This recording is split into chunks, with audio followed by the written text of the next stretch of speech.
شہید کربلا امام تشنا کام امام حسین رضی اللہ تعالیٰ عنہ کی نیاز کرنا ایصال ثواب کے لیے کھلانا پلانا یہ جائز اور ثواب کا کام ہے. اس کے لیے چندہ کرنا، جو گھر گھر چندہ کرتے ہیں نا، اس کے بجائے اپنی سمجھ میں یہ آتا ہے کہ اپنے جیب سے دے.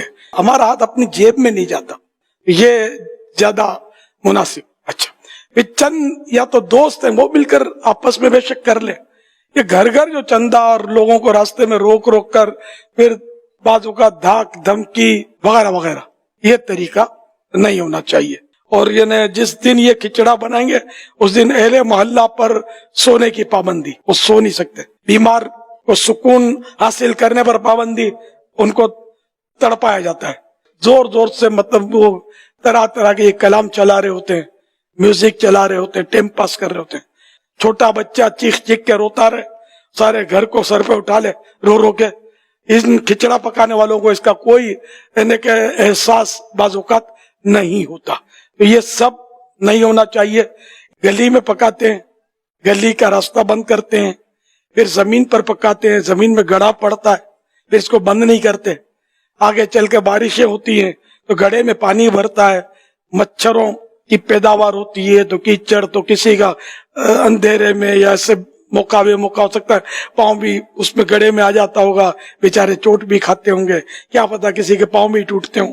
باشعور آدمی سمجھ سکتا ہے کہ یہ لوگوں کے چلنے کے لیے، اس میں لوگوں کو تکلیف ہوگی، ہم اس کی کھدائی کر دیں گے، اس کے گڑھے کر دیں گے، راستے روکیں گے، تو یہ حقوق عامہ بھی راستے روکنے سے تلف ہوں گے. گلیوں میں پکانے کا تو کوئی تک ہی نہیں ہے. اب تو کچن ہوتے ہیں، وہاں بھی لوگ وہاں سے بھی لیتے ہیں، تو انہی سے پکوایا جائے، یا ایسا ہی کوئی انتظام کیا جائے کہ جس میں کسی کو تکلیف نہ ہو، ایسی جگہ پکائی جائے.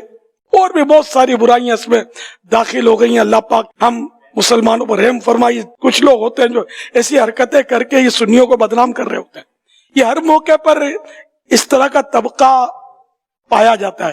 11ویں شریف میں بھی نظر آئے گا، کچھ نہ کچھ ایسا کرے گا جس سے جو لوگ ان چیزوں کو سرے سے مانتے نہیں ہیں ان کو موقع مل جاتا ہے. اس طرح 12ویں شریف جشن ولادت کے موقع پر بھی یہ کچھ نہ کچھ مطلب کرتوت دکھاتے ہیں کہ نیاز جبکہ 100% شریعت کے مطابق ہو تب جا کر مستحب کا درجہ پائے گی. اور اس مستحب کو حاصل کرنے کے لیے اب گناہوں کا جو سلسلہ ہے، اور ایک گناہ نہیں ہے، نہ جانے کتنے گناہ. کہ ان کو 6 بجے بانٹنا ہوتا ہے، نمازی مسجدوں میں جاتے ہیں، یہ گھٹائی کر رہے ہوتے ہیں. امام علی مقام امام حسین نے تو نمازیں پڑھی ہیں، آخری رات بھی آپ نے وصیت فرمائی اور ارشاد فرمایا کہ مجھے تلاوت، نماز اور توبہ استغفار سے محبت ہے. اور یہ محبت کا دعویٰ کرنے والے نماز ایک نہیں پڑھیں گے، جمعے میں بھی نظر نہیں آئیں گے. بس نیاز حسین. ہم سنی، میں سنیوں کی بات کر رہا ہوں، ہم سنی الحمدللہ محبان صحابہ و اہل بیت ہیں، اور ہمارے نزدیک نماز پہلے، نیاز کا نمبر بعد میں آتا ہے. ہم نیازی ضرور ہیں لیکن ہم پہلے نمازی ہیں، بعد میں نیازی ہیں. اللہ کرے دل میں اتر جائے میری بات. اس کھچڑے کا اصلی حصہ جو نا یہ گوشت ہے، گوشت کے بغیر ہی نہیں بنتی. اصل اس کا نام ہے لحیم، لحم گوشت. تو یہ لحیم سے بن گیا حلیم. وہ کھچڑا بھی بولے تب بھی کوئی حرج نہیں ہے، حلیم بولے تب بھی جائز ہے.